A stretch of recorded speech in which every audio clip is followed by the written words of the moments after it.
역대하 9장 13절에서 31절. 솔로몬의 세입 금의 무게가 금 666달란트요. 오늘 이제 솔로몬 이야기가 다 끝납니다. 비로소 9장까지 솔로몬 이야기로 역대하는 시작을 했어요. 9장까지 이야기를 하고 있는데, 사실은 뒤에 있는 이야기는 뭐 사소한 이야기입니다. 물론 사소한 이야기도 우리 생활 속에 있는 이야기지만, 무엇보다도 솔로몬의 이야기를 길게 해야 될 이유가 가장 부귀영화를 놓고 누리고 황금 시대를 살았다는 겁니다. 그래서 그 이후에는 그런 왕이 없어요. 그 전에도 이런 왕이 없었고, 그 전에는 왕이 아니라 왕은 그냥 싸움을 잘해서 자기를 이길 사람이 없으면 그게 왕이 됐지만, 이 솔로몬은 싸워서 이긴 게 아니라, 물론 아버지가 싸워서 싸워놓은 것도 있지만, 아버지는 무력으로 정복한 게 아니라 하나님께 믿어서 견뎠던 거죠. 견뎌서 나라를 만드는 거를 이어받았으니까, 지혜로 나라를 다스린 사람이니까 사람들이 다 부러워하고 있는 거죠.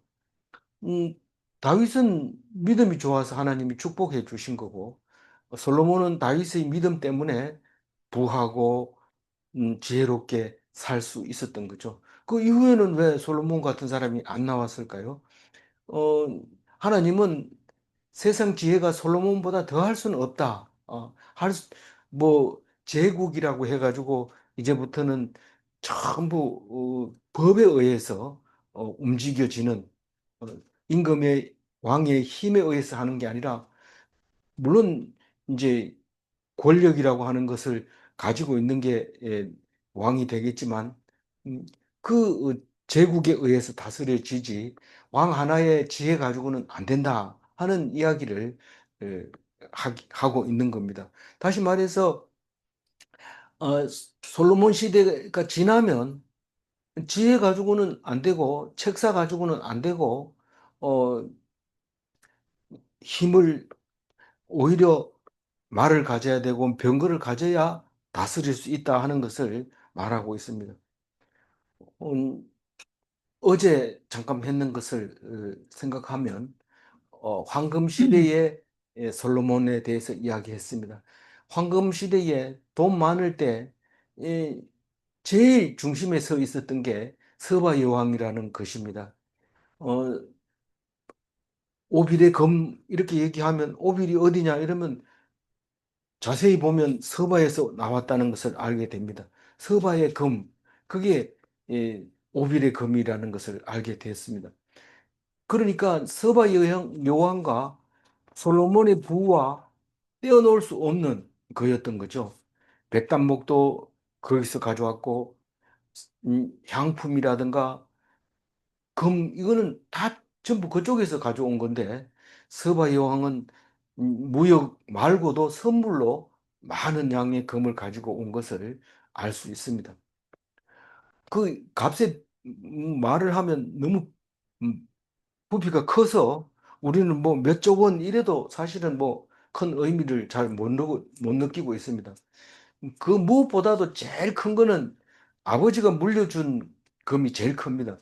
3천 달란트니까 최고 많이 물려주고, 자기가 아무리 수입해와도 450 달란트 이 정도밖에 안 되니까 어, 약 10분의 1 정도, 아버지가 물려준 것 중에서 10분의 1 정도니까, 오늘 여기 세금 수입이 666달란트라고 했는데, 이 수입만 하더라도 아버지가 물려준 거에 뭐 4분의 1도 안 되는 그런 거죠.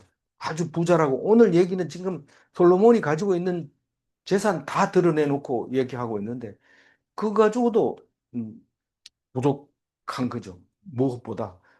다윗이 물려준 것보다. 그런데 어쨌든 음, 부하게 살았던 것은 서, 서바 여왕 때문에 살았다 이런 생각이 들지만, 음, 예수님은 서바 여왕이 부하게 만들어준 게 중요한 게 아니라 이 지혜를 배우려고 온 것 때문에 너희들이 심판날에 남방 여인에 의해서 심판받을 거다, 그 얘기를 합니다. 우리는 자꾸 돈을 찾지 지혜를 구하지 않습니다. 그러니까 예수님이 야단치면서 너희들이 남방 여인보다 못하다. 그러니까 서바 여인이 와서 너희들이 지금 뭘 찾고 있느냐? 그거 서바에 가면 많다. 그렇지만 그게 소용없다. 그 얘기를 할 거고, 우리가 잘못 찾은 거에 대해서 심판을 받을 거다. 그런 얘기를 합니다. 그러면서, 그러면 솔로몬이 최고입니까? 이런데 솔로몬이 최고다. 그 얘기하면서 그보다 더 큰 게 나다. 그 얘기를 합니다. 우리는 그러면 솔로몬보다 클까요? 솔로몬과 같이 되기를 애쓰고 있는 사람일 뿐입니다. 솔로몬보다 더 크려면 십자가를 져야 돼요. 근데 십자가 질 사람이 누가 있습니까? 뭐 돈만 챙기려고 애를 쓰는 거죠. 그러니까 솔로몬보다 나은 것도 없으면서 솔로몬보다 더 나은 예수님을 잘 모르고 있는 거죠. 그래서 오늘 그 어제 얘기에 보면 서바 여왕은 솔로몬에게 마음에 있는 말을 안 한 게 하나도 없다고 그래요. 그 모든 걸 내려놓고 완전히 주인으로서 그냥 맡겨버린 겁니다. 그 결과 이디오피아는 축복을 받은 거죠. 어, 솔로몬을 왕가의 조상으로 모시게 될 수 있었던 것이죠. 오늘 이 솔로몬의 부에 대해서 이야기할 때 666달란트를 세입금으로 받았다. 이게 1년치냐, 3년치냐, 아니면 뭐 40년 동안 받은 거냐, 그건 모르죠. 근데 음, 뭐 그냥 받은 숫자로 따지면은 제 생각에는 솔로몬이 받은 금액 전체를 말하고 있을 것 같아요. 22톤이면은 지금 뭐 대충 제 생각에 한 4조 원 정도 될 것 같아요. 우리가 4조 원이 맞냐 이러면은 요즘은 국방비가 많이 나가니까 뭐 그렇게 많은 돈도 아닌 것 같아요. 지금 사는 걸로 보면. 그러나 어쨌거나 그때 당시로서는 엄청난 거였다라는 얘기를 하면서 14절 읽어봅니다. 그 외에 또 무역당과 백상들이 가져온 것이 있고 아라비아 왕들과 그 나라 방백들도 금과 은을 솔로몬에게 가져온지라. 그 외라는 것은 세금 말고 세금이라는 것은 국민들에게서 얻는 겁니다. 농사를 지으면 농지세, 집이 가지고 있으면 어, 부동산세, 뭐 그런 것을 말하고 있는데 그 외에 이 말은 장사꾼들이 가진 것도 작지 않다, 엄청 크다. 그게 무역상 이랬는데 이 수입 물품을 취급하는 내국인을 말하고 있는 것 같아요. 그런데 객상들 이 말은 외국 사람들이 이스라엘에 와서 팔고 가는 그걸 말하고 있는 것 같아요. 아라비아 왕들 이러면 사실 아랍은 이 이스라엘 땅의 입장에서 보면 가장 그 끊을 수 없는 관계가 됩니다. 아랍은 사우디아라비아가 있는 그 아랍 사람들을 말하고 있는데 그 사람들은 솔로몬에게 금을 갖다 바치고 돈이죠. 돈을 갖다 바치고 그리고 그 나라 백성도 이 그 나라가 이스라엘을 말하고 있는 것 같아요. 다른 번역에도 보면 한결같이 이스라엘 방백들도 금과 은을 솔로몬에게 가져왔다. 그런 얘기를 합니다. 그러니까 아라비아 왕. 지금은 뭐 대통령이 장관들에게 뭐 월급을 주지만 물론 그때도 마찬가지긴 하지만 특별하게 갖다 바치는 그런 것이 있었는데 그거를 말하고 있는 것 같아요. 솔로몬에게 가져온지라 방백들의 곡물이라고 세금이라고 볼 수 있는 거죠. 15절 읽어볼까요? 솔로몬이 쳐서 느린 금으로 큰 방패 200개를 만들었으니 방패 하나에 든 금이 600세겔. 무슨 물건을 만들 때 부어 만들고 깎아 만들고 느려 만듭니다. 근데 이건 느려 만드는 거는 금은 두들기면 두들길수록 늘어나요. 인장성이 굉장히 좋죠. 그래서 아주 가늘게 실로 만들기도 하고 아주 바람 불면 날아갈 정도로 얇은 금박을 만들기도 하고 그래서 잘 붙어가지고 아무 데고 금박을 입히면 그게 도금이 됩니다. 요즘은 기술이 발달돼서 전기 도금으로 하니까 깨끗하게 되지만 금으로 얇게 해가지고 또 두드리면 다 그하고 못지않게 잘 이제 입혀지게 되는데 이것은 느려 만들었다 이 말은 통째로 금덩어리를 갖다 놓고 두들겨 가지고 방패를 만들었다고 합니다. 이 방패 어디다 쓰려고 그래요? 이건 창으로 찌르면 통과해 버립니다. 무거워가지고 두껍게도 못해요. 그래서 얇게 했는데 이거 언제 썼다고 그래요? 이거 제, 제사 지낼 때 쓴 게 아니고 열왕기를 봐야 되죠. 이거 폼 잡을 때 그 성 앞에서 에, 당번이 이거 금을 가지고 와서 이렇게 폼 잡고 있고 이제 퇴근할 때 그걸 또 갖다 놓고 이런 이야기가 나옵니다. 그러니까 이거는 실제로 쓰는 게 아니고 사람들이 볼 때 멋있게 보이려고 이렇게 한 거죠. 큰 방패는 한 개에 600세겔이 들어가는데 이 다 합하면 1.4톤. 그다음에 16절 읽어봅니다. 16절. 또 쳐서 쳐서 느린 느린 금으로 금으로 작은 방패 300개를 만들었으니 방패 하나에 든 금이 300세겔. 300세겔이라. 왕이 이것들을 레바논 남궁에 두었더라. 600세겔이면 무게가 얼마나 됩니까? 어, 그 1kg, 6kg 정도 되네요. 네, 네. 그러니까 그걸 계속 들 수가 없는 거죠. 그러니까 작은 방패 3kg 정도 되는 거는 들고 있을 수는 있습니다. 그러니까 팔이 아프지만. 그런데 그 작은 방패도 그렇게 만들었는데 그 작은 방패는 그 큰 성에 놔둔 게 아니고 레바논 궁에 두었다. 레바논 나무 궁에 두었다. 어, 그렇게 했어요. 레바논 나무 궁이 어디에 있어요? 제일 남쪽에는 지금 다윗성이 있고 다윗성을 지나서 들어가자마자 레바논 궁을 만나게 됩니다. 그다음에 주랑이 있고 그 앞에 에, 솔로몬 왕이 이 재판하는 음, 궁이 있고 그것을 지나면 이제 그야말로 팔레스 그 왕궁이 있습니다. 그게 제일 크죠. 그런데 그 위에 이제 성전이 있습니다. 솔로몬 성전. 뜰이 있고 그 위에 성전이 있습니다. 지난번에 그림 그릴 때는 그렇게 못 그린 것 같은데 지금 자세하게 읽어보면 그림을 다 그렇게 그려놨어요. 그러면 실제로 사는 왕궁이 있는데 그거는 성전과 왕궁 사이에 왼편, 북쪽으로 보고 있을 때 왼편, 서쪽에 사는 솔로몬 궁이 있습니다.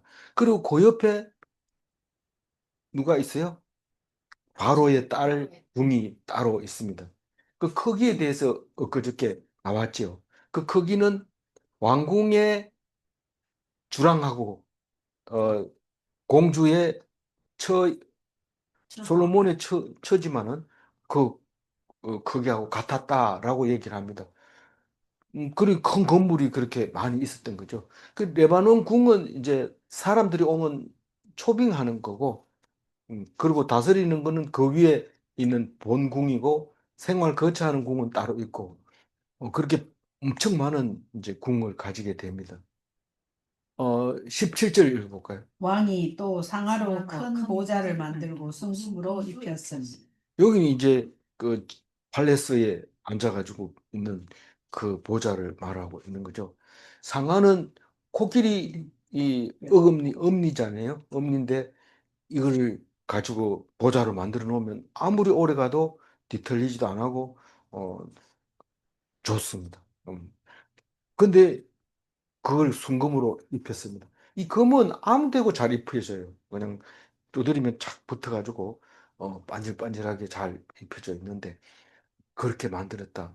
우리는 용상, 조선시대에는 용상이라고 그랬고, 음, 지금은 뭐라 합니까? 뭐, 뒤에 봉황이 있고 뭐 이랬는데, 그 좋아하는 사람도 있고, 일부러 싫어하는 사람도 있고, 내가 싫어하던 사람들이 쓰던 건 또 내가 안 쓰고 이렇게 하죠. 어, 18절 읽어볼게. 그 그 보좌에는 여섯 여섯 층계와 층계와 금 발판이 있어 보좌와 이어졌고 앉는 자리 양쪽에는 팔걸이가 있고 팔걸이 곁에는 사자가 하나씩 섰으며 그 보좌에 이 용상에 앉아 있는 그게 실제로 보면은 그렇게 초라해 보이죠. 특히 어디 갔다 오냐면 중국 갔다 와서 이거 보면 뭐 천개 여섯 개인가 대단하냐 뭐 이런데 어 중국은 한번 올라가려면 하루 종일 걸릴 수도 있어요. 그 너무 커가지고. 근데 여기는 여섯 천개밖에 없고 각 천개마다 사자가 하나씩 있는데 18절에서는 이 왕이 앉아 있는 팔걸이 옆에 사자가 하나씩 이렇게 있는 거를 먼저 말하고 19절 읽어봅니다. 또 12사자가 있어 그 여섯 층계 양쪽에 섰으니 어떤 나라에도 이같이 만든 것이 없었더라. 그러니까 솔로몬 이전에는 그냥 부족들이 그러니까 그 음, 부족장들이 그냥 나라를 다스리고 있었는데 이렇게 큰 나라를 가지고 지혜로 다스린 경우는 없었더라 이런 뜻이고 이 옛날 왕처럼 그렇게 대단한 왕이 아니 우리가 볼 때는 그런 건데 그때 당시에는 최고였다. 왕의 시작이다. 뭐 이렇게 볼 수 있는 거죠. 어, 천개마다 양쪽에 사자가 있는데 천개가 여섯 개니까 사자가 12마리가 양쪽에 서 있는 거죠. 조선에는 음, 그 어전으로 올라가는 천개 양옆에 있는 짐승 이름이 뭐예요? 해태라고 하는데 가상의 짐승이죠.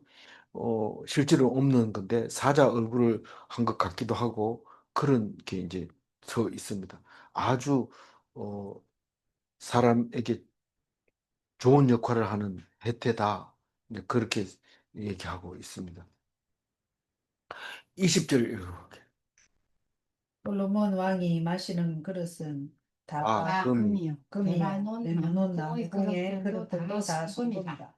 솔로몬의 시대에 은을 귀하게 여기지 아니함은 예. 어,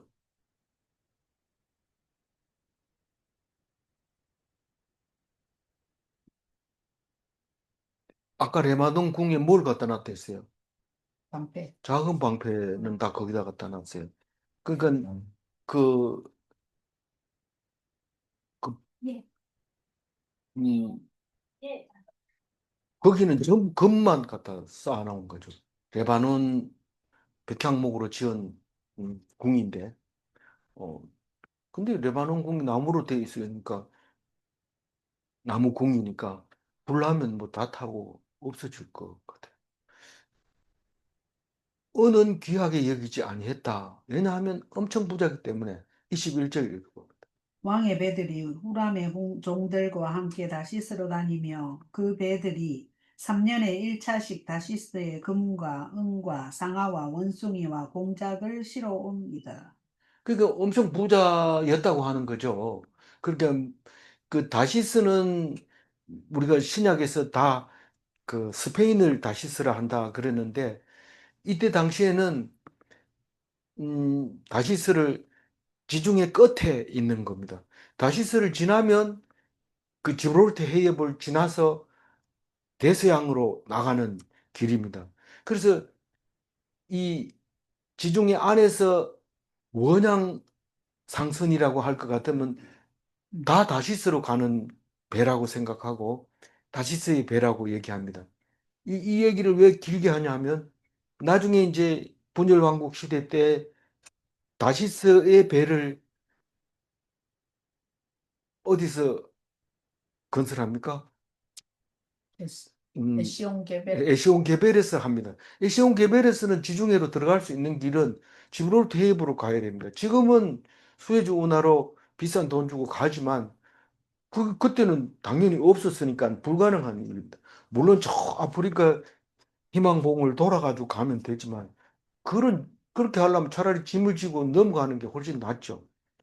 그런 어, 그래서 그 이야기가 뒤에 나오기 때문에 그때도 다시스 배라고 얘기하면 지중해 배가 아니고 원양 상선을 다시스로 다시스의 배라고 표현했다고 말하는 게 맞는 것 같아요. 그런데 오늘 21절 얘기는 지중해로 다니는 배를 멀리 가는 배를 다시스로의 배라고 말할 수 있는 거죠. 근데 여기서는 다시스로 다니며 그 배들이 3년에 1차씩 이렇게 얘기한다고 그러는데 3년에 한 번씩 원양 상선이 가면서 가지고 옵니다. 배가 들어올 때는 난리가 나죠. 뭐 술집도 뭐 대목을 봐야 되고 뭐 어, 다 필요한 뭐 목걸이 뭐 이런 거 다 그때 사는 거죠. 한번 들어올 때마다. 음, 그래 사고. 그런데 금과 은과 상아와 원숭이와 공작을 실어 왔다. 공작은 주로 이제 아프리카 쪽이나 이런 데서 오기 때문에 오히려 저쪽이 홍해 쪽으로 가는 게 더 나을 수도 있어요. 근데 홍해 쪽은 배가 발달이 안 해놓으니까 그건 없고 쪽으로 이제 지중해 쪽으로 장사를 해서 많이 가져왔다. 그 얘기를 하고 있습니다. 그때 뭐 예수님 때도 마찬가지지만 베니게라고 하는 페니키아 상선이 그 다시스의 배죠. 22절 읽어봅니다. 솔로몬 솔로몬 왕의 왕이 재산과 재산과 지혜가 천하의 모든 왕들보다 큰지라. 이 전체 이야기의 마지막 말이고 다시 한번 얘기하는 말입니다. 재산과 지혜가 모든 왕보다 뛰어났다. 최고의 멋진 왕이었죠. 그 메소포타미아와 그 이집트 사이에서 지혜가 나올 수밖에 없고 또 그 앞서서 다윗에게 주신 하나님의 그 사랑이 솔로몬에게 전해지면서 엄청 큰 왕으로 만들어버리고 말았던 거죠. 그 이후에는 왕이 필요 없고 그냥 통치하는 제국이 필요할 뿐이죠. 상징적인 왕이고 나머지는 다 군사력에 의해서 움직여지는 거죠. 그러나 예수님은 솔로몬보다 더 큰 사람이 여기 있다. 그 얘기를 함으로써 자기를 소개한 것을 마태복음과 또 누가복음에서도 말하고 있죠. 23절 읽어볼까요? 천하의 천하의 열왕이 열왕이 하나님께서 솔로몬의 마음에 주신 지혜를 들으며 그의 얼굴을 보기 원하여. 그래서 사람들이 전부 내가 이 나라의 왕인데 솔로몬이 대단하던데 이러면서 솔로몬을 만나고 싶어 했던 것을 알 수 있으면 나중에 이제 뭐 왕들이 많이 이제 등장하잖아요. 아람 왕, 뭐, 뭐 아수르 왕 이제 이런 사람들이 전부 다 솔로몬의 지혜를 생각하면서 왕이 어떻게 해야 된다 하는 것을 기본으로 음, 가지고 시작하게 된 것을 볼 수 있는데 이때 당시에는 좀 배우고 싶어서 지혜를 듣고 또 솔로몬 한번 봤다 이러면은 마치 무슬림이 성지순례 갔다 온 것처럼 등급이 높아지는 그런 음, 상황에 이르렀다라고 얘기를 하면서 24절 읽어봅니다. 각기 예물을 각기 가지고 예물을 가지고 왔으니 왔으니 곧 곧 은그릇과 은그릇과 금그릇과 의복과 갑옷과 향품과 말과 노새라. 해마다 정한 수가 있었다. 그래서 왕을 아련하려고 오는 사람들이 어떻게 빈손으로 오겠습니까? 그래서 다른 성경에도 보면 하나님을 뵈러 올 때는 빈손으로 가지 마라 이런 얘기도 있잖아요. 근데 빈손으로 가면은 얼굴을 못 보고 올 가능성이 있습니다. 그 얼굴을 보려면은 뭔가 예물을 가져가야 된다 하는 것을 말하고 있는데 그 종류가 은그릇, 금그릇, 은그릇 가져오면 저쪽으로 제껴놓고 금그릇 가져오면 어, 무게가 얼마나 이렇게 따져보고 의복 그리고 뭐 이스라엘 사람이 좋아하는 뭐 보라색인지 뭐 이런 거 보면서 갑옷은 그때 당시는 귀한 거였죠. 그래서 어떻게 만들었냐? 우리나라 옛날 갑옷 유물 발굴한 거 보면 갑옷이 그 나무에다가 황칠을 해가지고 그 오칠보다 황칠이 훨씬 오래 간다는 것을 알았어요. 예, 그 유물을 발굴하면서 그 황나무는 그렇게 그 요즘은 귀하게 천연기념물 아니 귀하게 여기고 보호수로 돼 있지만 그 지금도 나고 있고요. 그래서 옛날에 우리는 막 이렇게 낙서하는 걸 또 황칠을 한다 이랬는데 지금 황나무를 보기가 거의 힘들어요. 근데 온나무는 보죠. 온나무는 옷이라는 옷상도 지금도 팔고 있으니까 갑옷에 옷을 칠해서 갑옷을 하기도 하고 황을 칠해서 하기도 하고 그렇게 해서 안 썩도록 해가지고 또 화살이 안 박히도록 이렇게 했던 그런 그 귀한 것들을 선물로 가지고 오고 향품 특히 이집트 쪽에서 온 거는 향품을 좋아하고 말, 로세 뭐 이런 것을 정한 수가 있더라. 이 말은 일정한 양의 선물이 있었더라. 이런 뜻인데 그보다는 더 정기적으로 때가 되면 선물을 가져왔더라. 이렇게 읽는 것이 더 맞는 것 같아요. 왜냐하면 해마다 이렇게 했기 때문에 해마다 일정한 걸 가지고 왔으면 음, 그럴 수도 있겠지만 어쨌거나 그렇게 읽었습니다. 25절 읽어봅니다. 솔로몬의 병거에는 말의 외양간은 4천이요 마병 12,000명이라. 병거성에도 두고 예루살렘 왕에게도 두었으며. 외양간이 4천 개가 있는 게 아니고 그러니까 마구간이죠. 마구간이 4천 개니까 한 마구간에 말 두 필이 넣는지 네 필이 넣는지 그건 모르지만 4천 칸이 있었다라고 얘기를 하고 있습니다. 마병 12,000명 이거는 1장 14절에도 나왔던 거예요.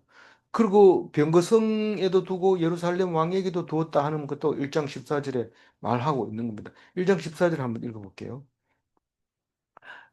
솔로몬이 병거와 마병을 모음에 병거가 1,400대요 마병이 12,000명이라 병거성에도 두고 예루살렘 왕에게도 두었으며 이 솔로몬이 맨 처음에 이제 다스릴 때 사람들을 모아가지고 성을 건립하고 이렇게 부한 것을 나타낼 때 이미 기록을 한 건데 다시 한번 얘기하고 있습니다. 왜 다시 얘기하냐면 이제는 더 이상 얘기 안 하겠다 이런 뜻입니다.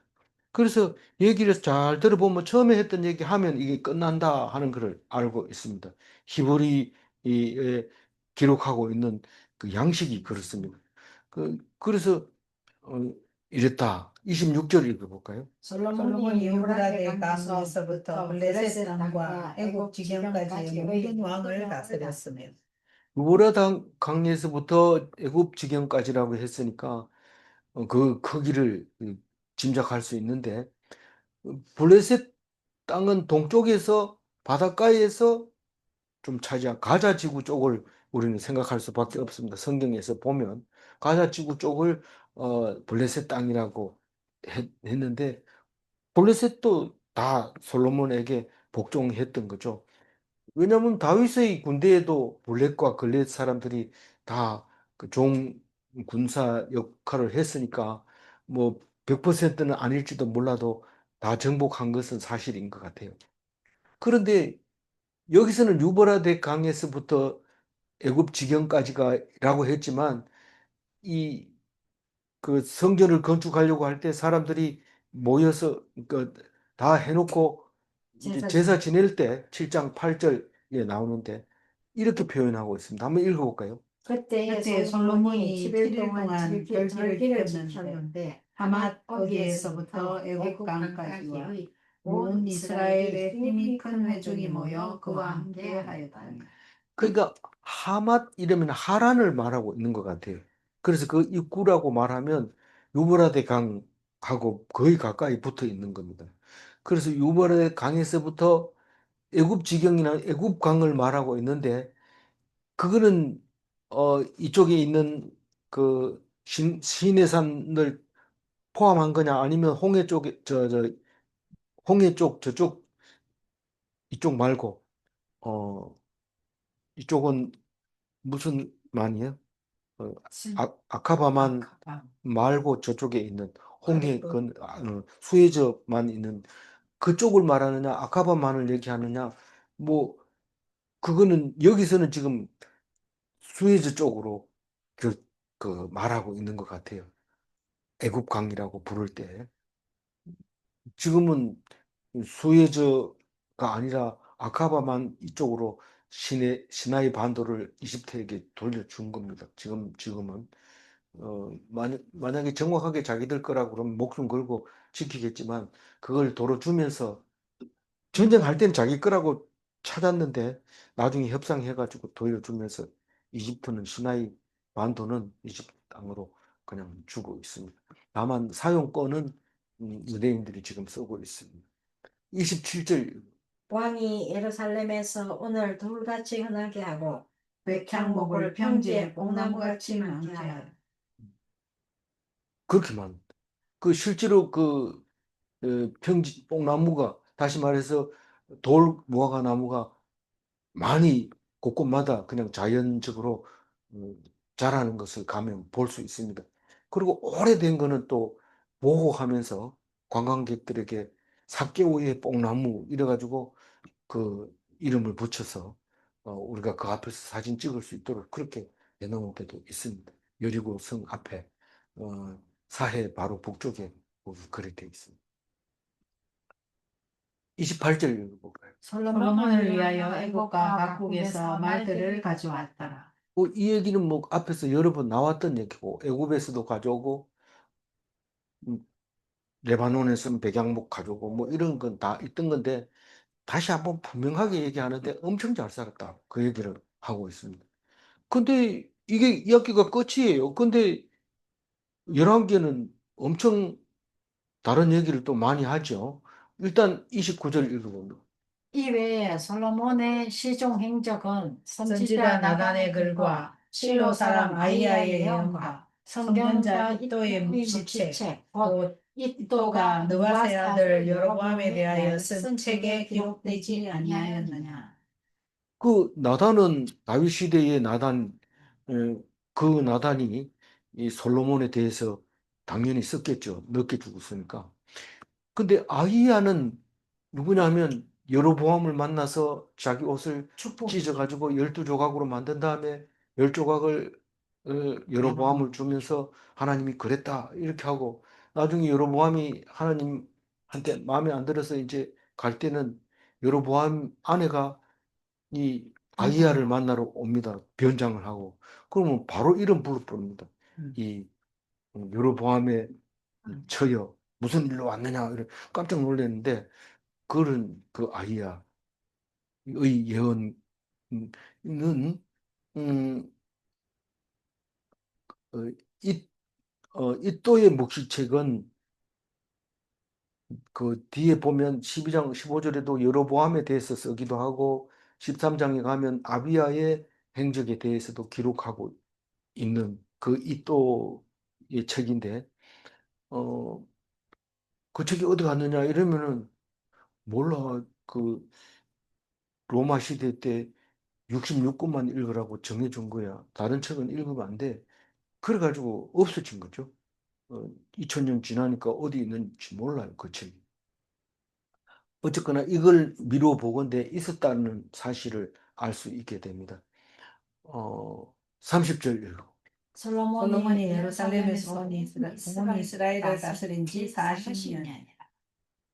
그러니까 솔로몬만 40년을 다스린 게 아니고 사울도 40년, 다윗도 40년. 그래서 야 이상하다 어떻게 그렇게 되냐 이러고 성경은 그렇게 기록하고 있습니다. 그래서 120년을 통일 왕국 시대로 살다가 그 아들 르호보암에게서 분열 왕국이 이제 생기게 됩니다. 31절 읽어볼까요? 솔로몬이 솔- 그의 조상들과 함께 자매 그의 아버지 다윗의 성에 장사되고 그의 아들 르호보암이 대신하여 왕이 되니라. 내일부터는 르호보암에 대해서 이야기합니다. 그런데 솔로몬이 어떻게 죽었냐?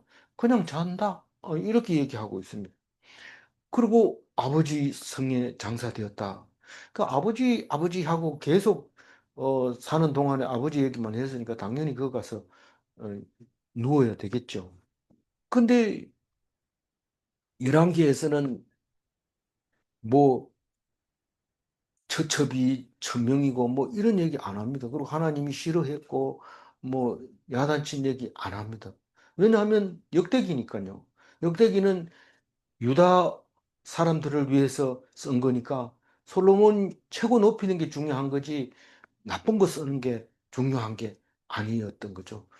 그래서 그래도 순탄하게 살았다는 뜻이 조상들과 함께 자매 이런 말입니다.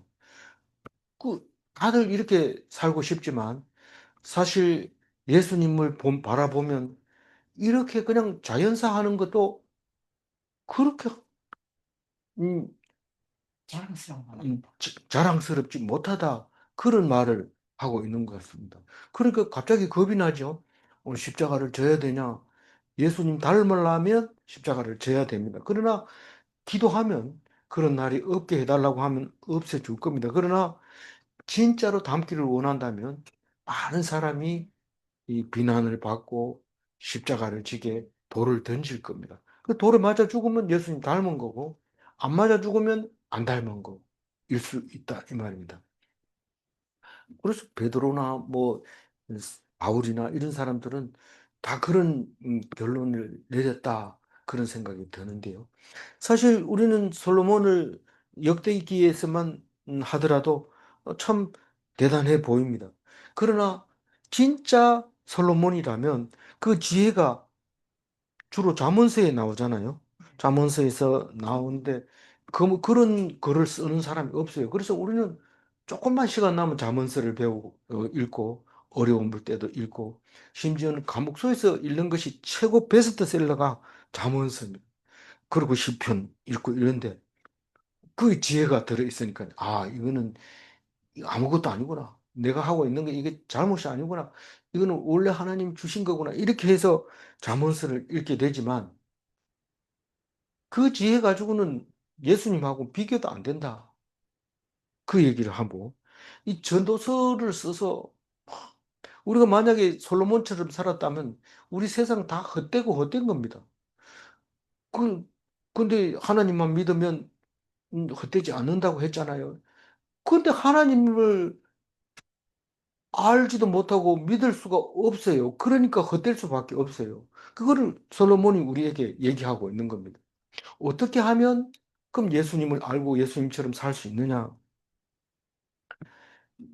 그거는 쉴 새 없이 하나님 말씀 봐야 되죠. 예수님이 말씀으로 안 하고 그냥 자기 생각대로 했는 건 하나도 없어요. 전부 말씀으로 했기 때문에 목수라면서요. 목수 일은 잘 못하는 것 같아요. 또 운동도 잘 못해요. 그, 그거는 제 생각이 아니고 영화 만든 사람이 생각이에요. 왜 그러냐면 그 명절이 됐다고 고향에 가가지고 친구들이 야, 우리 하던 놀이 한번 하자. 이런데 니 때문에 우리 편 졌잖아. 이러면서 예수를 막 뭐라 합니다. 그러고 딱 얘기하라고 하는데 오늘 오랜만에 고향 찾아온 예수 한번 성경 읽어라. 이렇게 딱 이사야서 읽고 딱 써가지고 이 말이 오늘 너희 귀에 응했다. 이러니까 여하가 지금 뭔 소리 하냐. 선지자는 고향에서 음, 인정받지 못한다. 그 얘기를 하면서 이제 낭떠러리에 죽이려고 돌을 치려고 하는데 딱 째려보면서 그대로 걸어 나옵니다. 그런 거를 보면서 우리는 이 솔로몬이 사랑도 엄청 많이 했잖아요. 뭐 여자가 많으니까 사랑에 대해서는 알잖아요. 그래서 아가서를 지어가지고 사랑에 대해서 막 얘기해주고 지혜에 대해서 얘기해주고 막 전도서에 대해서 얘기하지만 결국은 우리는 솔로몬에서 그친다면 헛된 것이일 수밖에 없습니다. 그래서 솔로몬을 충분히 알아야 예수님과 같이 닮아갑니다. 그 솔로몬이 최고잖아. 지혜가 그보다 더 나은 사람이 있어? 그렇게 음, 아는 게 많은 사람이 있어. 그렇지만 그보다 더 큰 예수님이 있다는 사실을 말할 때 우리는 솔로몬이 기록을 솔로몬이 하신 그 행적을 우습게 여기지 말고 정말 진지하게 우리가 바라는 게 솔로몬처럼 되려고 하는 거 아니냐? 애 학교 보내는 것도 솔로몬 만들려고 하고, 돈 많이 버는 것도 솔로몬 만들려고 하고, 어디 가가지고 높은 자리에 앉으려고 하는 것도 솔로몬 만들려고 하는데, 그보다 더 큰 게 있으니까 그거 말고 하나님을 믿으라. 그 믿는 게 뭐냐? 믿는 게 보통 문제가 아니에요. 이 아래 그냥 믿는 거, 믿어. 이거 가지고는 안 된다. 그거 가지고는 음, 구원 받는 게 좀 어려워요. 그 불가능한데 진짜 믿는 게 뭔지를 알았을 때 구원이 나게 임하는 겁니다. 오늘 22절 읽고 마무리하겠습니다. 솔로몬 왕의 재산과 지혜가 천하의 모든 왕들보다 큰지라. 솔로몬은 모든 왕 중에 뛰어난 왕이었습니다. 솔로몬보다 더 큰 왕은 예수님이었습니다. 질문합니다. 예수님의 크기는 솔로몬의 비유로도 부족한가? 부족하죠. 그럼 만약에 그 비유로 충분하다면 우리가 읽은 역대기 9장까지만 읽으면 됩니다. 그렇지만 그거 말고도 더 많은 이야기가 있는 거죠. 질문 두 번째, 오직 예수님만 참 지혜를 주는가? 기도하겠습니다. 하나님 감사합니다. 솔로몬을 통해서 세상 영광을 보게 하시고, 솔로몬을 통해서 세상 지혜를 보게 하시고, 또 솔로몬이 지은 아가스를 통해서 우리가 남녀 간의 사랑도 얼마나 좋은지 모릅니다. 그러나 잠언서의 지혜보다, 아가스의 사랑보다, 전도서의 그 전도의 능력보다 더 큰 것이 예수님께 있다는 것을 오늘 우리에게 말씀하실 때에 우리는 솔로몬 이야기를 끝낸다 할지라도 오직 주님만 의지하며 더 큰 지혜와 더 큰 사랑을 우리에게도 가르쳐 주옵소서. 그렇게 하여 주실 줄 믿사옵고 감사하며 우리 주 예수 그리스도 이름으로 기도 올리옵나이다. 아멘.